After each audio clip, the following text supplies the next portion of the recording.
Assalamualaikum warahmatullahi wabarakatuh. Apa kabar sahabat beriman? Allah merupakan Tuhan semesta alam. Dialah yang menciptakan jagat raya ini beserta makhluk-makhluk di dalamnya. Semua makhluk yang diciptakan Allah wajib tunduk kepada perintah-perintah Allah dan menjauhi segala larangannya. Manusia adalah makhluk ciptaan Allah yang sempurna karena diberikan akal sehat untuk berpikir.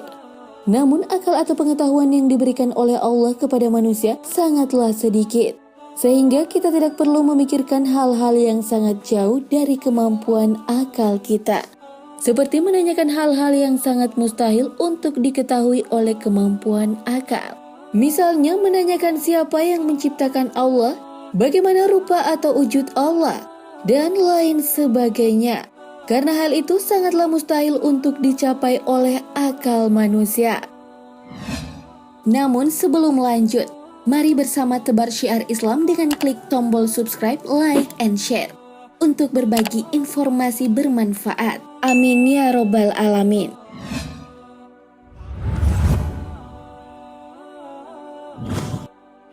Sahabat beriman, kisah berikut ini mengisahkan seorang ateis atau orang yang tidak percaya akan eksistensi Tuhan.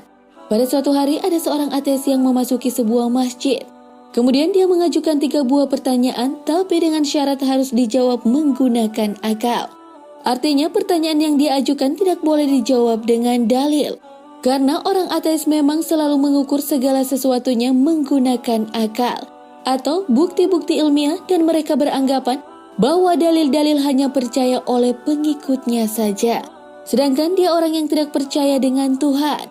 Oleh karena itu, ia memberikan syarat agar pertanyaannya tidak boleh dijawab menggunakan dalil. Lalu, ia menantang orang-orang yang ada di masjid itu untuk menjawab pertanyaan-pertanyaan berikut. 1. Siapa yang menciptakan Allah? Bukankah semua yang ada di dunia ini ada karena ada penciptanya? Bagaimana mungkin Allah ada jika tidak ada penciptanya? 2. Bagaimana caranya manusia bisa makan dan minum tanpa buang air? Bukankah itu janji Allah di surga? Dan pertanyaan terakhir, kalau iblis itu terbuat dari api, lalu bagaimana bisa Allah menyiksanya di dalam neraka? Bukankah neraka juga terbuat dari api? Sahabat beriman, mendengar pertanyaan dari sang ateis tersebut, tak ada seorang jamaah mampu menjawab pertanyaan tersebut. Kecuali salah seorang pemuda, ia kemudian menjawab 3 pertanyaan di atas. Satu persatu pemuda tersebut mencoba menjawabnya. Dan beginilah jawaban pemuda tersebut. Jawaban untuk pertanyaan pertama, pemuda itu berkata, "Apakah engkau tahu dari angka berapakah angka 1 itu berasal?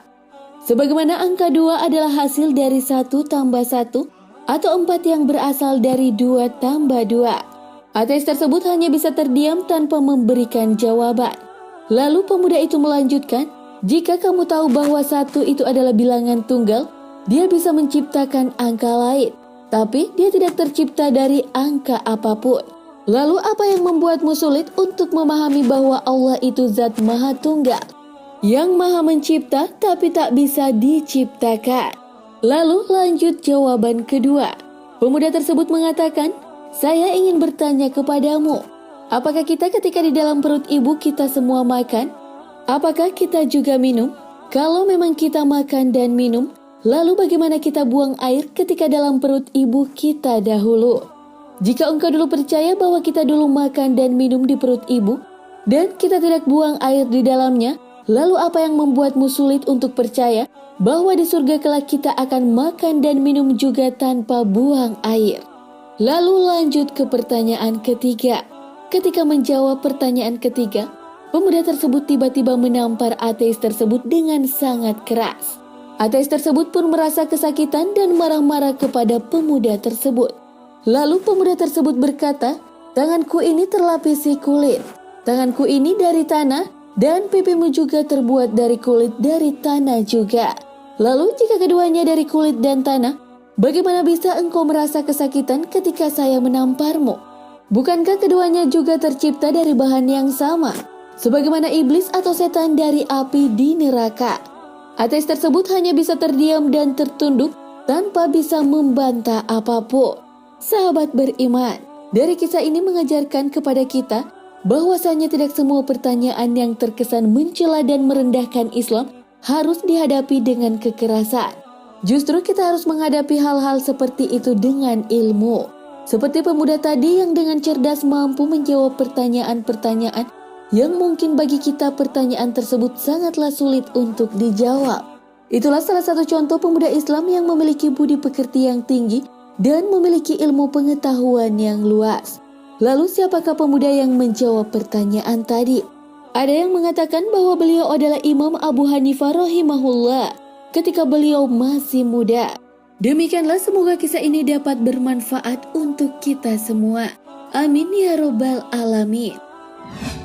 Mari membangun channel Islam Populer dengan klik tombol subscribe, like, dan share untuk berbagi informasi bermanfaat. Amin ya robbal alamin. Wassalamualaikum warahmatullahi wabarakatuh.